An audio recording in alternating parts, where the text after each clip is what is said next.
All right, everybody. It's the man they call Dave, Working Fans Podcast, and I'm here at Outcast Wrestling Revolution. Flowers given. I'm here with Kylon King.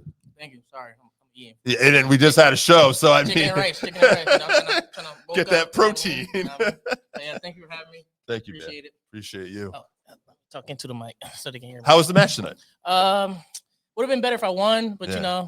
Shout out to Danny O'Ryan. He's a great competitor. Came all the way out here from Texas, did his thing, and I would love to do it again, so I get my win back now. I mean, yeah. Now you've been at this for how long now? It will be 6 years, June 29th. Yeah, 6 years. 6 years. June 6 29th, years. Yep. What got you into this? As a kid, since I can remember it, wrestling has always been like everything in my life. It's like literally the first thing I can ever remember. Shawn Michaels, Bloody. Yeah. I believe it was Survivor Series 2002 or 3. It was Team Austin versus Team Bischoff. Oh yeah. With him and Randy Orton was the last two, and then Shawn Michaels just bloody, bleeding profusely, and then Randy hit him with the RKO for the win. So yeah. It's that never-ending story, right? Yeah. It's just constantly these characters that go away and they come back. They just come back, and then it's always just been there in my life. Like even when I was like down and like I was like lost, it's always like kind of found me. Yeah. So I'm just giving back because it gave to me. I'm with you. That's kind of how I feel too. Like it's always there for you. Things could be going rough, but we got pro wrestling. Yeah, what got you into wrestling? Yeah. Oh man, I'm old. So I will say this is dating myself, but it was Superfly Jimmy Snuka. Okay. He was coming off the top rope. It's the first time I ever seen anyone come off the top rope, did the big splash. Okay. And then later on, the bad guy, Rowdy Piper, cracked the coconut over his head. Yep. And I was like, I want Jimmy Snuka to beat this man's ass, you know? So, and then that was it. I was hooked ever since then.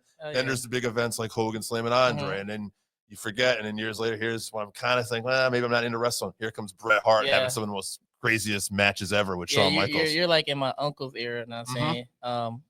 One of my oldest uncle, he started off in that era with Hogan and Jimmy Snuka and Roddy Piper, and then my other uncle, the one who really got me into wrestling, he started off in the Attitude Era and stuff like that. Yeah, it runs in the family, so doesn't everybody stop. in the family loves it. It's that never-ending story, man. I love it.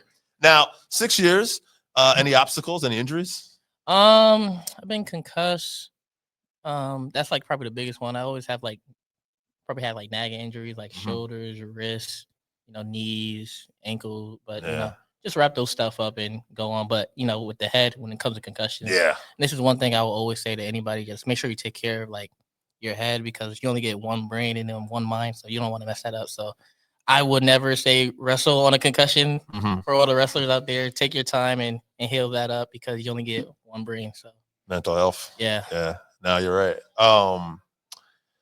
What have been some of your highlights then on the opposite end? Some of my highlights for wrestling, I don't know. Like, let's see. I've been able to travel, like, honestly, like, if it wasn't for wrestling, I wouldn't be, like, traveling, like, to the places I've been to. I've been to Canada. I've been to, like, California a whole bunch of times, like, Midwest. Just wrestling, just being able to travel, that's the highlight, and just being on the road, like, meeting great people, like, my friends not even friends. I call them brothers now. But they're just interacting with people of different walks of life, and like that I probably would have never interacted with if it wasn't for wrestling. So, I guess those are highlights. I mean, I'm sure I have like matches and stuff like that, but it's just really like the journey per se. You know what I'm saying? Because I can lift off matches like matches with Gorilla Young Vets. Leo Rush. I got to wrestle Carmelo Hayes in one of his last independent matches, so that was cool. It was like in my first year. So yeah, just like those experiences, like winning certain belts and stuff like that, and it's those type of stuff I'm never gonna forget, obviously. But I really feel like it's more of the journey. Now, one thing I'm going to ask you, because you said you've been doing this for 6 years. Yes. So 2020, COVID comes. Yes. Do you think like, man, where's this going? Or any doubts? Obviously I was like, what was I was really young. Yeah. So it's just like, dang, like as soon as I start wrestling, it's just like, oh man, like hold up. But luckily this place called XWA, that was like running throughout COVID, and obviously it's like, a lot of people stopped wrestling, and then me and my whole bunch of my friends, we we would travel there, like, because take that ride out there like 2 hours and just wrestle because we wanted it. We wanted to get better. We wanted to grow. Yeah. And then everybody else just stopped and we just kept on our grind. So Rhode Island based, right? yeah, it was. And then it closed down, I I believe. want to say it was on Thursdays. Yeah, Back it on was Thursdays. every Thursday. Just like, Wrestling Open, every Thursday's forever. Nice plug, right? Mondays now too. I don't know if it's forever though, but Thursday's forever. Well, what is some of the best advice you've gotten in wrestling so far, you think?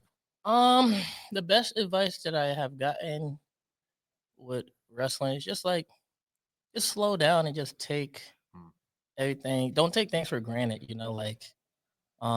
able to, live in the now. Don't worry so much about what's coming or don't worry about what you could have done better. Just live in the now and just, absorb it in and just be present. And that's just life advice. Absolutely. In general. Just be present and enjoy everyday life and don't take anything for granted, Absolutely. Yeah. Beyond wrestling. Yeah, for sure. 6 years in, what are some of your goals? Goals. I wanna wrestle in Japan. Like that's like that biggest. Like, that's my dream. Like just going to Japan in general. That's my dream. I love the style. I love everything about the culture. I just want to wrestle in Japan. I just want to be like I want to wrestle all over the world. Honestly, truthfully, obviously, I would love to get a contract. One day. So just hustling and grinding, keep doing that so I can achieve that goal.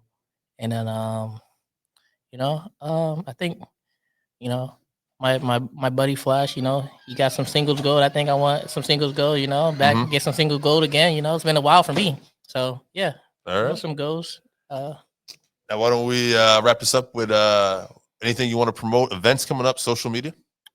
You can follow me on social media, Twitter or X, as you call it, Little Kylon, LITTLEKYLON, and then on Instagram and any other platform is King Kai 0610.